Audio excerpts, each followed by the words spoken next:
Tony Doles here, another rant. Ain't much been going on. I've been watching the news, things like that. And, man, ain't nothing getting better. Never does. A friend of mine just got busted out in Kansas City for carrying a straight razor. And I researched that on the books everywhere. I can't find where that's against the law. But they arrested him for it. Yeah, he's an ex-felon. He's in a bad neighborhood. But, I mean, there's no law on it, so why arrest him? They said it was possession of a deadly weapon, really. Straight razor. It's crazy. Anyway, here's my thing. You know, when you do prison time and get out of prison, you know, they say, oh, it's all going to be better, you're all good now, all this shit. Fact of it is, you're not. All right? You're not good. You get no rights back. You know, you can't work for a government job. You can't really get a job. You know, you're treated like crap constantly. There's always a shadow of doubt upon you. They say paying your debt to society. Well, if you're paying your debt to society, you know, why don't you get your rights back and reinstated, you know, when you're finished with parole? You're no longer a ward of the state.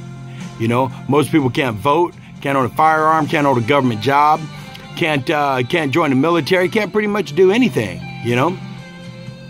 But they expect you to succeed, you know? That's the thing. You know, you did your time, now you're free. You're a free man. No, you're not. You're more in prison than before, because in society, you're in a society that doesn't want you there. You understand? It's pretty sad, you know?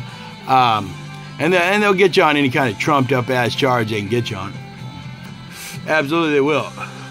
So here's what I'm going to say.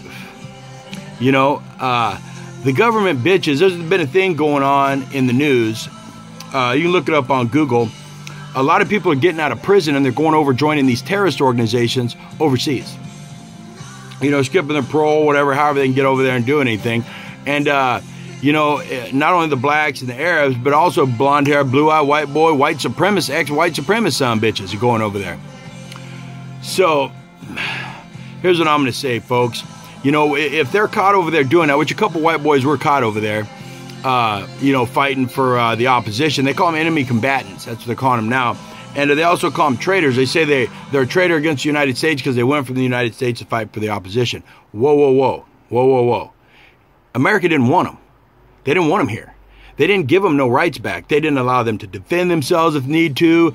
They didn't say, you know what, you're out, you're free, you did your time, you paid your debt to society, and now all's good. You know, now you can go back to living a normal life. That ain't how it is, man. That ain't how it is. And that's a fucking sad thing. It's a really sickening fucking thing.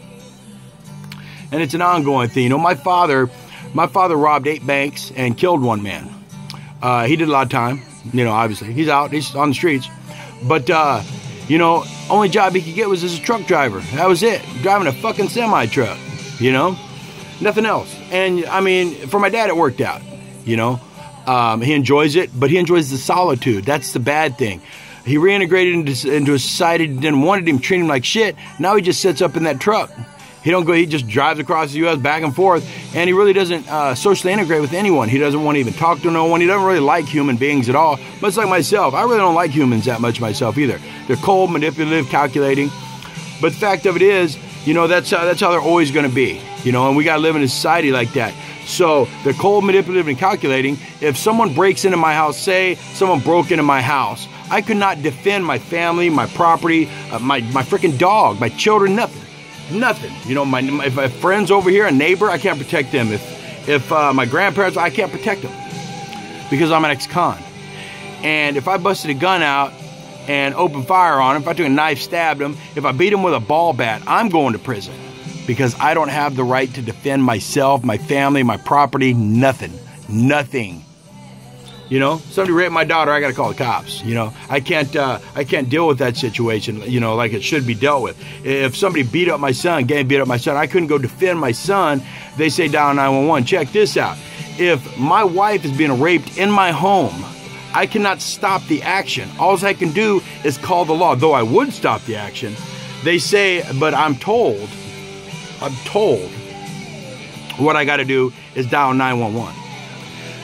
Average call to 911 takes 12 to 15 minutes to get to the resident. 12 to 15 minutes in where I'm at right here.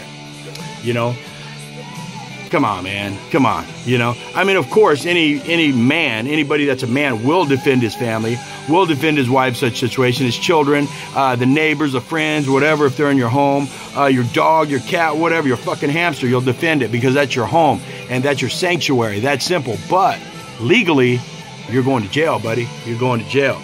That's a sad fucking thing, man. That's a sad fucking thing. So here's what I say. If anybody's got anything like, you know, some volunteer fight for the ex-con to get his rights back type of thing, let me know. And I'll promote that shit. I will promote it. And here's what I say. Share the shit out of this, folks. Share the shit out of this. That's where it can go across the United States. And people can start saying, you know what, hey, maybe we need to do a little something, because they say 1 out of every 7 Americans, 1 out of every 7 knows someone who's been incarcerated, is incarcerated themselves, has been incarcerated, or one of their family members is incarcerated. 1 out of 7. Come on, man. You know, we got to stand up and start doing something right. You know, we got to start telling, you know, if these people are going over joining other organizations to combat against America, there's something wrong. There's something wrong with the system, you know. So what they need to do is start relooking at this. You know, wait a minute. Why can't this man defend himself? Because he is a man. You know, he's supposed to be able to protect his family. You know, he's supposed to be able to protect his faith. He's supposed to be able to protect his property, you know, everything. You're supposed to be able to protect yourself. And we're not allowed to do that anymore, folks. We're not allowed to do that anymore. So anybody's against it, hey, cool. Hey, cool. You know what? When your daughter's fucking raped, or your fucking son's beat up, or your fucking family's invaded, your home's invaded, you know, and you just want to dial 911, that's what you're about, hey, cool. That's your choice. That's your choice. But I should have that choice myself. I should have the right to decide whether to make that choice or not. Because I'm free. I did 13 years. I finished my parole after 4 years. You understand? Never been back in trouble. Never been back in trouble since. So if it's going to be like that, man, if it's going to say, if the state and the countries, I mean the state and the country, the whole United States is saying, hey, we don't want these motherfuckers, then don't charge them if they're going over fighting for other countries, or if they're trying to defend themselves, whatever, because you didn't want them in the first place, you know? So this is Tony Dole's rant. If you got any comments, hey, leave comments below. All I say, share the fuck out of this. Let's get it across the United States where we can start getting some rights back for some of these folks coming out of the joint, because they deserve it. They did their time. Not all of them coming out are criminals. You know, they were criminals, but not all of them coming out are still criminals. Some of them are wanting to be upstanding citizens, and when they hit the streets, they start saying, hey, man, we don't have nothing out here. No one wants to, no one even wants nothing with us. No one wants to be part of it. Wants us to be part of society. Well, check this out, man. If that's how it's going to be, then don't get mad when you know, people start picking up arms and shit like they've been doing lately. Don't get mad about that, you know, because you're outcasting them and they don't feel wanted. Make them feel wanted. Make them feel like they're part of society again, period. Tony Doles. Tony Doles told you. Tony Doles warned you. So make sure. Share this. Talk to you later. Have a good day.